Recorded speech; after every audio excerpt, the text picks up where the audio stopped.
네, 안녕하세요. 바쁘신 와중에도 태생일선이 열린 세미나에 참석해 주셔서 감사드립니다. 자, 지금부터 이제 발표를 시작하겠습니다. 금일 세미나 발표를 맡게 된 태생일선이의 정세훈입니다. 이번 발표는 플런트 매싱 워크플로우를 이용한 격자 생성 방법 소개라는 주제로 발표를 드릴 건데요. 어, 지난 열린 세미나에서 이제 동일한 주제로 관련 내용이 이제 세미나로 진행된 적이 있었는데요. 이번에는 R2가 되면서 워크플로우에 추가된 기능이 하나 더 들어왔습니다. 그 부분에 대해서 간략하게 소개를 드리면서 결국은 사용자가 워크플로우에서 어떤 워크플로우를 선택하는지에 대한 고민을 하시게 될 건데요. 그런 부분의 기준으로 말씀을 드리겠습니다. 그래서 시간이 만약에 된다면 마지막에 간단한 형상을 가지고 오늘 발표드리는 워크플로우를 이용한 생성 과정을 간략하게 보여드리도록 하겠습니다.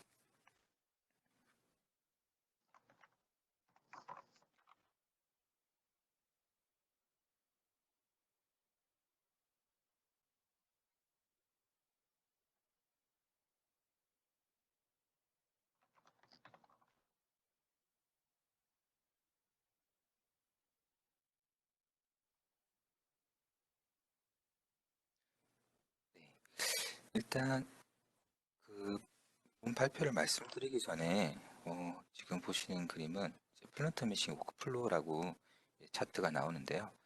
기존의 플런트 매싱을 사용하셨던 분들은 이제 많이 보셨던 이제 그림일 겁니다. 아시다시피 플런트 매싱은 다양한 기능이 있지만 이제 사용자 측면에서는 보시는 이 세 가지의 워크플로우를 제공하고 있습니다. 즉 CAD 상태에 따라서 CFD 메쉬로 불러올 건지 아니면 더티한 CAD를 불러올 건지 아니면 기존의 표면 격자를 불러와서 진행할 건지 결정하게 되는데요. 오늘 말씀드릴 펄트 톨런스 메싱 워크플로우라는 이 기능은 이 CAD가 더티한 경우 지금 보시는 워크플로우에서 두 번째 랩핑을 이용하는 기존의 방법을 좀 더 사용자가 편하게 이용할 수 있도록 GUI를 구성한 그런 기능이라고 보실 수가 있습니다. 그래서 아마 그 지금 소개드릴 펄트 톨런스 매싱 워크플로우라는 게 R 2019 R1 버전에는 이제 베타 기능으로 들어왔습니다. 이제 R2가 되면서 정식 기능으로 들어왔고요. 가장 최신 버전인 R3에서는 R2에서 이제 지원하지 않았던 CAD 특정 CAD 포맷들을 추가적으로 더 지원을 한다든지 포로스나 MRF 종 같은 영역을 분리할 수 있는 기능들 이런 추가적인 기능들이 R3에 들어왔다고 간략히 요약할 수가 있습니다. 자, 그러면 일단은 생각하실 수도 있는데 펄치 톨런스 매싱이 무엇인가라고 이제 보실 수가 있는데요. 일단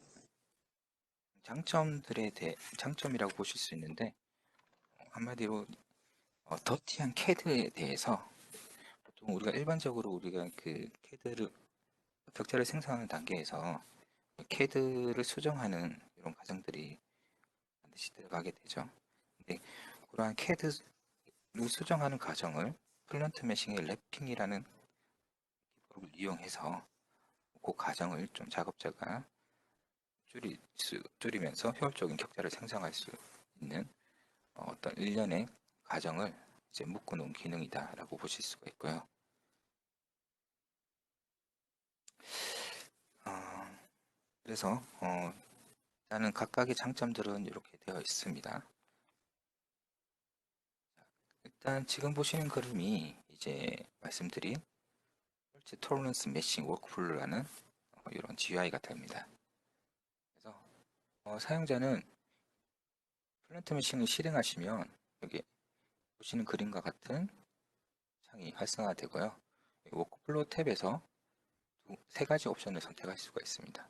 기존에 워터 타이트 매싱이 있고 오늘 소개드릴 펄트 톨런스 매싱이 있고요. 그리고 사용자가 이러한 워크플로우를 구성할 수 있는 어떤 추가적인 기능을 활용할 수 있도록 세 가지 워크플로우를 제공하고 있습니다. 그래서 보시는 오늘 소개드린 약자로 FTM 워크플로우는 다음과 같이 구성이 되어 있죠. 크게 사용자는 위에서 아래로 순차적으로 작업을 진행하시면 됩니다. 그래서 먼저 랩핑을 하기 위해서 우리가 CAD 파일을 불러오게 되는데요. 첫 번째로 패드 파일을 불러오시면 되죠. 그래서 여기서는 R2 버전에서는 FMD와 STL 파일 두 개 포맷만 지원을 했습니다. R3가 되면서 좀 더 많은 다양한 CAD 포맷들을 이제 임포트 하셔서 사용하실 수가 있죠. 그래서 이제 보시는 스페이스 클레임, 그리고 디자인 모델러, 플런트 랜드 파일, 메시 파일까지, 그리고 NCC 포맷이 아닌 다양한 독립 파일을 포함한 모든 CAD 파일을 보시는 워크플로우에서 불러오실 수가 있고요. 그리고 두 번째 단계는 이제 그 CAD 파일을 불러와서 여러분들이 최종적으로 이제 생성하실 영역이 내부 이동장인지 외부 이동장인지 선택을 하거나 혹은 제가 미리 말씀드렸다시피 CAD가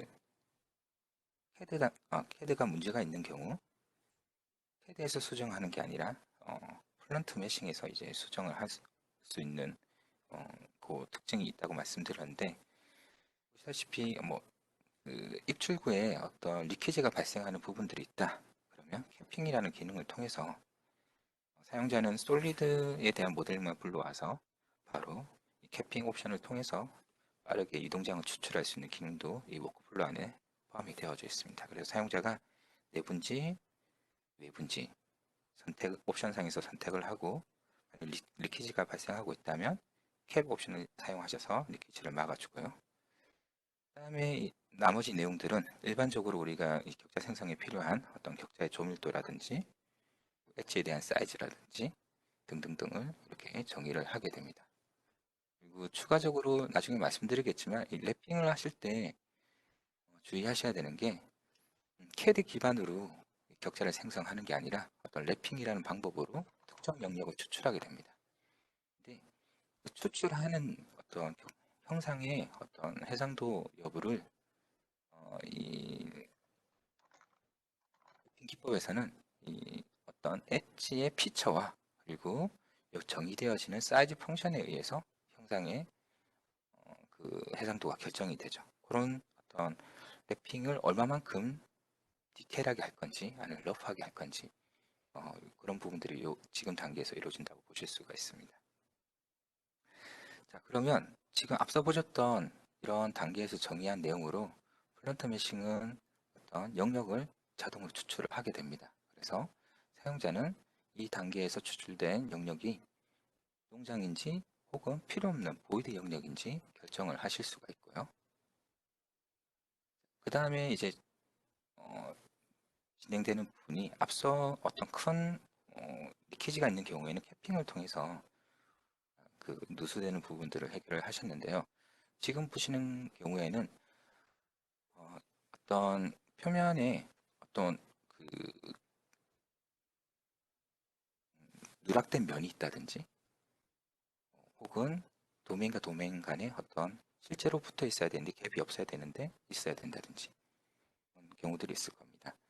그러면 그 갭에 대한 정의를 하셔서 랩핑되는 영역을 또 결정을 하실 수가 있는데요. 사실은 이런 부분들은 실제 프로그램들을 사용하는 데 있어서는 크게 아실 필요는 없어요. 근데 나중에 이후에 말씀드릴 랩핑이 어떤 건지 좀 말씀드리고 보시면 이 리키지에 대한 부분들이 어떤 역할을 하는지 보실 수가 있어요. 그래서 즉 여기서는 리키지에 대한 기능적인 설명을 드리면 리키지에 대한 사이즈를 설정을 하게 됩니다. 그래서 어떤 리키지가 발생하는 크기가 예를 들어 1이라는 크기를 가지고 있다. 그럼 여기서 1보다 큰 사이즈를 주게 되면 그 1, 여러분들 입력하신 요 리키 사이즈보다 작은 부분들은 수가 없다라고 인식을 하게 되고요. 실제 캐드상에서 리키지가 발생하는 크기보다 작게 주면은 그 부분은 리키지가 된다. 그러니까 어떤 누수가 발생하는 영역으로 인식하게 되겠죠. 그래서 사용자는 여기서 사이즈를 입력함으로써 내가 어떤 캐드 수정 없이 원하는 어떤 영역을 추출할 수 있는 단계가 됩니다. 자, 그 다음에 이제 여기까지 다 하셨으면 사이즈 펑션 주셨고 핑을 하기 위한 사이즈 펑션을 주신 거고요. 그리고 누수되는 부분을 해결했고 여기서는 이제 실제 한 번 더 래퍼 형태에서 분리된 영역이 분리된지 보이든지 설정을 하고 이제 최종적으로 볼륨 격자 형태의 타입을 설정을 하실 수가 있습니다. 아직까지는 지금 소개드리는 폴트 톨런스 메싱은 두 가지 타입밖에 지원을 안 합니다. 테트라하고 헥사코어 두 가지 타입만 지원을 하고요. 향후는 지금 요즘에 프론트 메싱에서 많이 소개하고 있는 폴리 헥사코어까지 이제 들어간다고 하는데요. 그거는 언제 될지는 모르겠습니다. 일단 R3에서는 아직까지 테트하고 헥사코어만 지원이 된다라고 보시면 될 것 같습니다. 자, 그 다음에는 뭐 일반적으로 우리가 사이즈 펑션 주고 경계층 격자에 대한 설정을 하시고요. 그 다음에는 평면 격자를 생성하고 최종적으로 볼륨 격자를 생성합니다. 자, 보시는 것처럼 사용자는 물론 여기에다가 각 단계별로 이제 마우스 클릭하면 추가적인 작업을 또 입력을 하실 수가 있어요. 대표적으로 서페이스 메쉬를 생성을 하셨다가 이제 임프루브 서페이스 메쉬 하셔서 격자 퀄리티를 개선을 시킨다든지 대표적으로 혹은 볼륨 격자를 생성하셔서 오토노드 무브 기능을 쓰셔서 볼륨 격자의 퀄리티를 생성한다든지 이런 추가적인 작업도 기존의 워터타이트 플로우랑 동일하다고 보시면 됩니다. 그래서 말씀드린 지금 폴트 톨런스 메싱 워크플로우를 활용한 동영상을 보면서 실제 어떤 식으로 작업을 하는지 말씀을 드리도록 하겠습니다.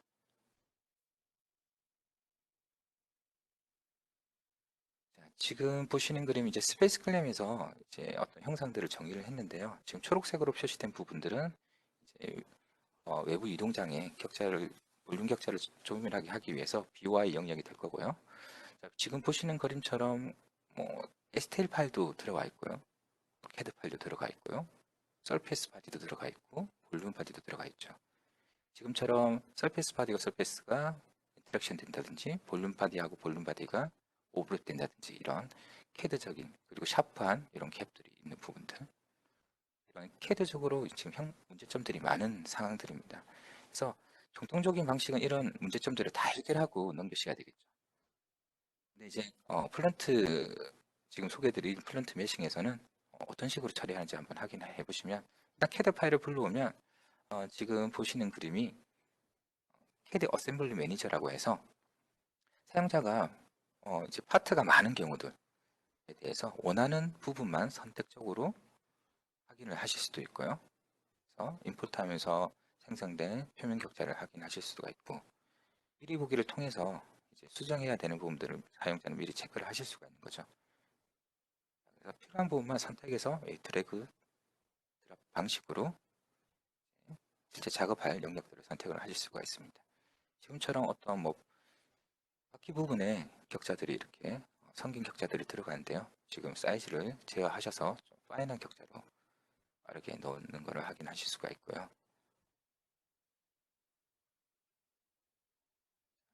그래서 사실은 뭐 이 워크플로우 자체의 본래 목적은 아주 부품들이 많고 CAD 단계에서 클리너 작업들이 이제 용이하지 않은 경우에 쓰는 경우라서 이런 여러 개 파트로 구성된 예제로 보여드리고 있습니다.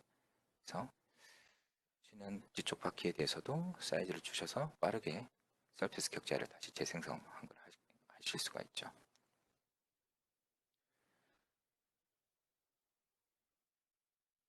자, 그래서 사용자는 큰 고민 없이 지금 바로 사이즈 입력하고 GUI 창에서 바로 격자 사이즈를 확인하시고 이제 문제가 없다면 이제 블로우로 캐드 파일을 불러오시는 거죠. 지금 단계는 우리가 이번 예제에서는 외부 이동장을 만들어야 되는데요. 지금 보시는 거는 BOI 이제 기능을 보실 수가 있습니다. 그래서 BOI를 정의하는 방법은 사전에 격자를 조밀하게 주는 영역, 지금 초록색 영역처럼 저런 부분들을 CAD상에서 만드실 수가 있는 거죠. 자, 그리고 지금은 외부 이동장을 정의했기 때문에 외부 이동장 크기를 여기서 바로 만들어 주실 수가 있어요. 즉, 사용자는 그 솔리드 영역에 모델링만 하시고 지금처럼 플랜트 메싱을 통해서 외부 이동장을 빠르게 만들 주실 수가 있습니다.